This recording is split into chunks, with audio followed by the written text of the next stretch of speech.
Beberapa tahun terakhir, ramai diperbincangkan bahwa generasi milenial atau para pekerja muda diprediksi sulit untuk memiliki rumah.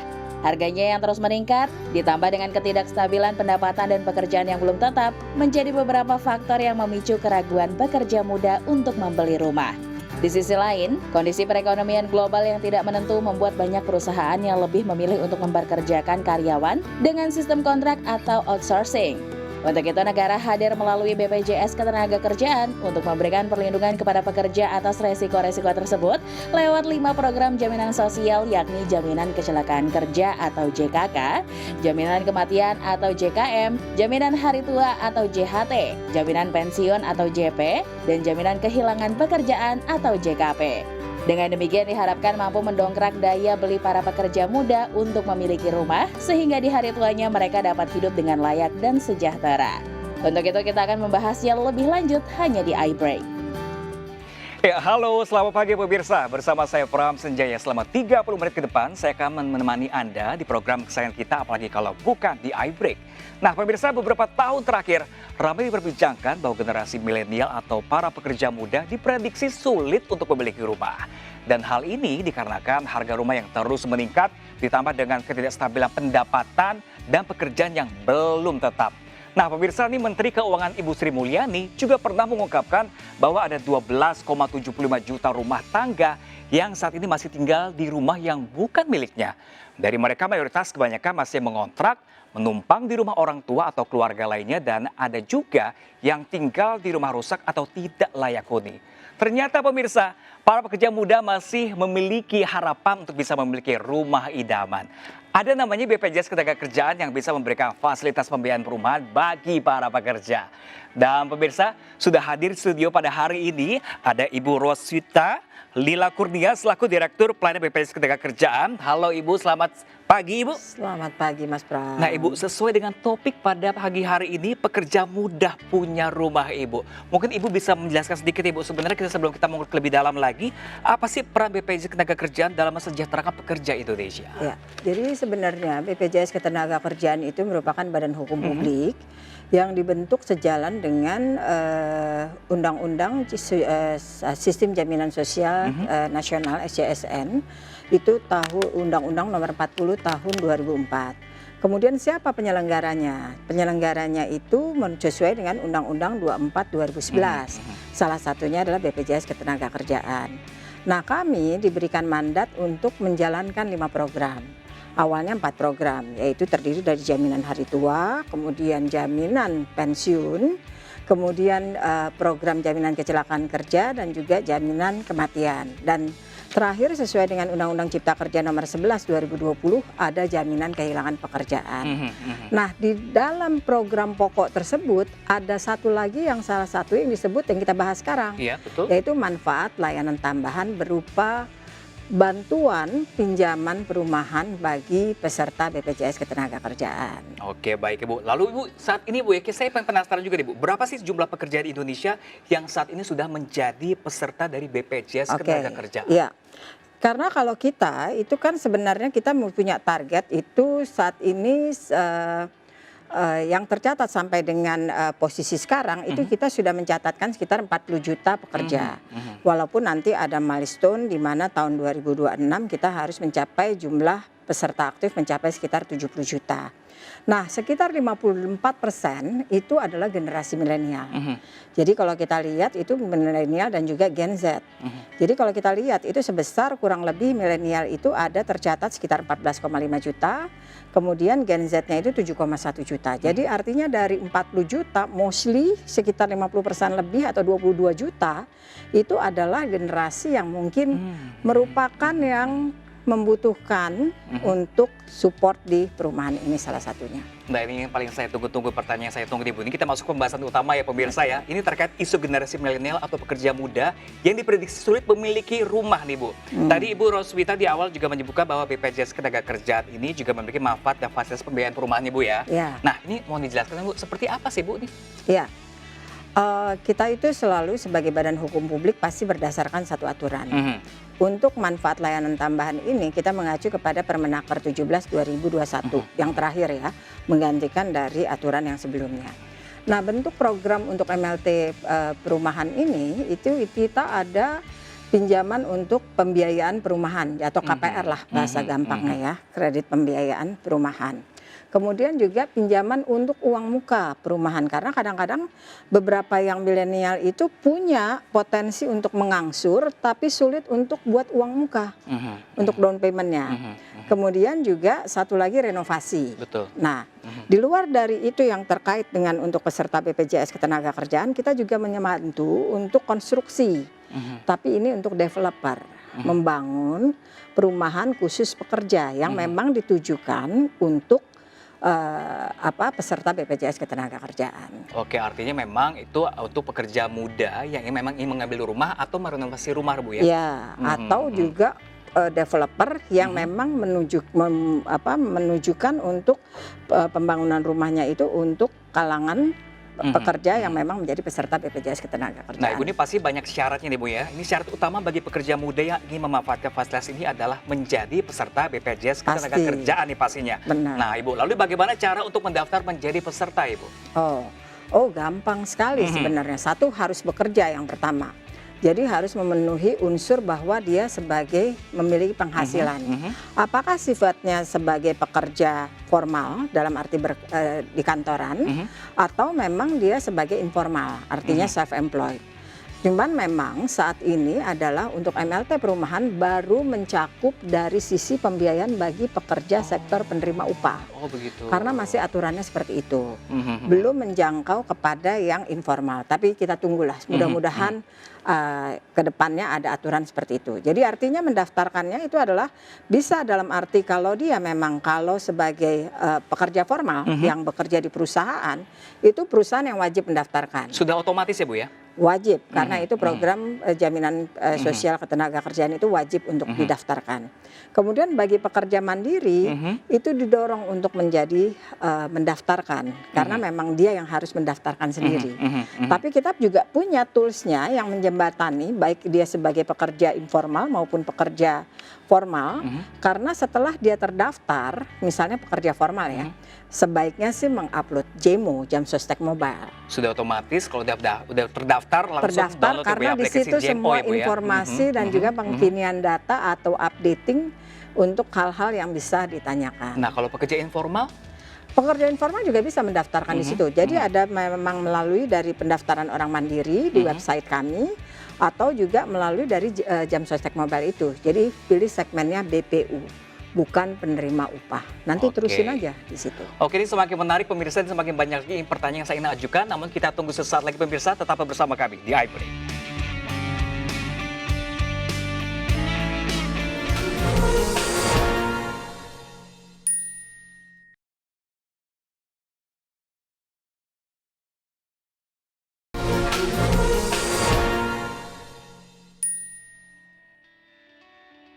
Ya, pemirsa, kembali di iBreak bersama saya Pram Senjaya dan masih dengan Ibu Roswita, dan kali ini dengan tema pekerja mudah punya rumah. Ya, Ibu, kita melanjutkan lagi pertanyaan selanjutnya. Ibu, ini penasaran banget, Ibu. Ini berarti BPJS Ketenagakerjaan membantu para pekerja muda untuk mempunyai rumah dengan berbagai fasilitasnya. Berarti ada berbagai program tuh, Bu ya? Ini programnya apa aja sih, Bu, di dalam BPJS Ketenagakerjaan ini? Ya, jadi sebenarnya gini, kalau dari MLT yang tadi kita singgung, itu dalam bentuk kita sesuai dengan aturan melakukan penempatan dana di bank yang bekerja sama, kemudian para peserta dengan minimum kepesertaan 1 tahun itu bisa mengajukan kredit untuk pinjaman dalam bentuknya tadi macam-macam, apakah kepemilikan rumah, uang muka perumahan, atau renovasi rumah. Nanti baru kalau dia bankable, barulah masuk dapat bank bisa memberikan pinjaman. Itu dari MLT ya, Bu ya? MLT perumahan. Tapi di luar itu, bila dia sudah memiliki masa kepesertaan 10 tahun minimal, sudah terdaftar selama 10 tahun, dia bisa mengambil saldonya sebagian. Berapa persen, Ibu? 30%. 30% dari saldo yang kita punya. Di JHT-nya ya, untuk ditujukan untuk perumahan. Terserah mau beli rumah atau apapun, pokoknya yang terkait dengan perumahan. Dan milik pribadi khususnya, Bu ya. Nah, Ibu, ini kan setelah menjadi peserta atau maka para pekerja muda ini berhak mendapatkan fasilitas MLT yang tadi dibilang di awal nih. Ini sebenarnya berapa sih, Bu, plafon yang diberikan untuk masing-masing program MLT ini? Harusnya menurut saya cukup menarik ya, karena gini, kalau untuk pembelian rumah untuk pinjaman rumah itu adalah sebesar plafon maksimumnya 500 juta. Kalau untuk uang muka perumahan itu 150 juta. Sementara untuk renovasi rumah 200 juta. Bagi developer yang membangun unit perumahan untuk ditujukan kepada peserta BPJS Ketenagakerjaan adalah 80% dari RAB. Jadi ini banyak sisi nih. Apakah sebagai developer atau sebagai pekerjanya atau dalam hal topik kita masalah generasi muda. Nah, di samping itu kalau dengan dia mendapatkan plafon tersebut, kita juga ada aturan yang bahwa tingkat bunganya juga kompetitif. Karena kita memberikannya secara aturan itu adalah lending rate-nya adalah 5% maksimum di atas BI repo rate. Dan di kami untuk placement-nya, pendanaannya sebagai basis itu adalah dibatasi maksimum 2%.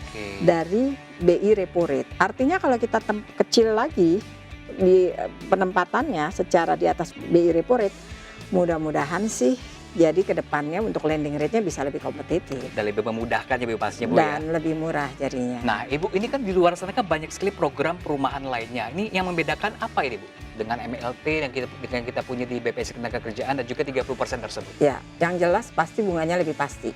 Karena kan kita kan juga pada saat perikatannya juga lebih pasti ya. Jadi dari awal tidak akan pernah berubah ya Bu ya? Ya, kecuali memang dari sejak diperjanjikan ada sesuatu yang dalam batasan tertentu dilakukan penyesuaian. Kalau terjadi perubahan mendasar pasti ada penyesuaian ya. Karena kan di kami juga kan ada target bahwa penempatan kami kan harus sekurang-kurangnya dengan tingkat bunga deposito atau tingkat bunga yang diberikan oleh bank pemerintah. Karena kan kita menjanjikan juga kepada peserta kami gitu. Jadi nggak bisa 100% benar statis, tapi cenderung akan lebih panjang jadi akan lebih statis yang secara penempatan bunganya, Bu ya. Itu lebih penting sih Bu ya. Benar. Kira-kira selain itu apa lagi Bu?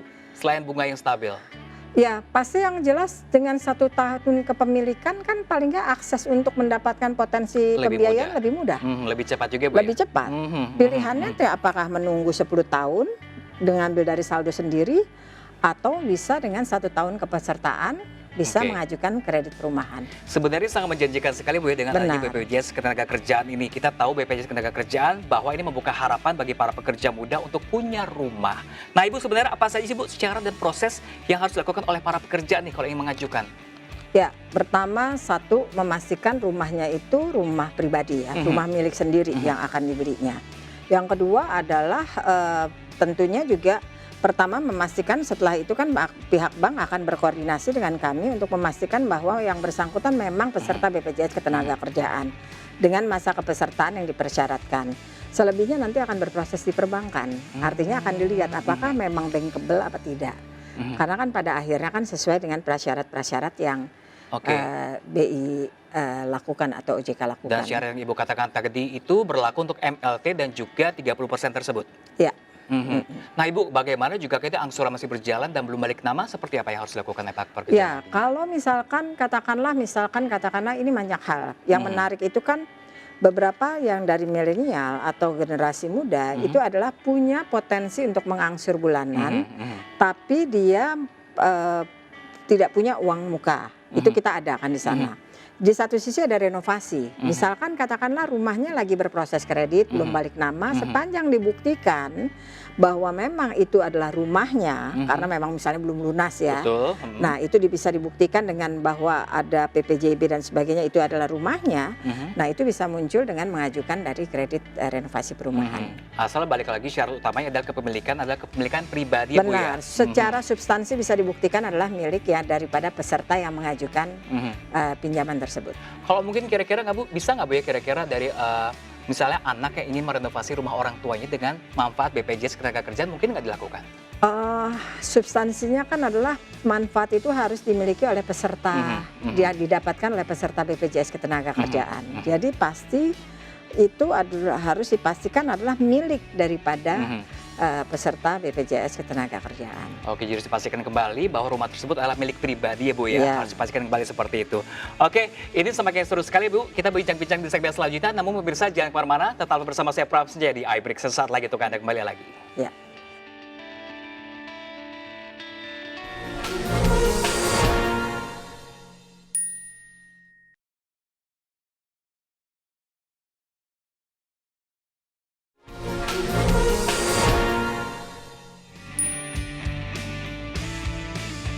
Ya, pemirsa, kembali lagi di iBreak bersama saya Pram Senjaya dengan Ibu Roswita Nila Kurnia selaku Direktur Pelayanan BPJS Ketenagakerjaan, dan untuk membahas tema yang sama pada hari ini yaitu pekerja mudah punya rumah.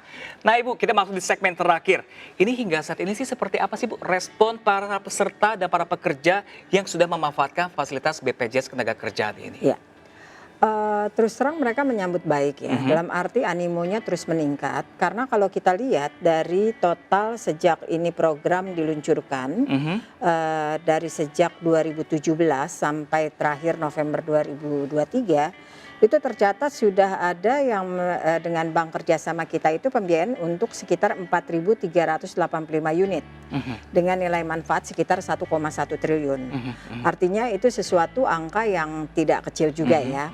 Namun dan juga kalau peserta yang telah mengajukan klaim JHT sebagian 30%, itu secara dari angka terus meningkat. Terakhir aja sampai dengan Oktober 2023 ada sekitar 1.000 peserta yang mengajukan dengan nilai total adalah 21 miliar.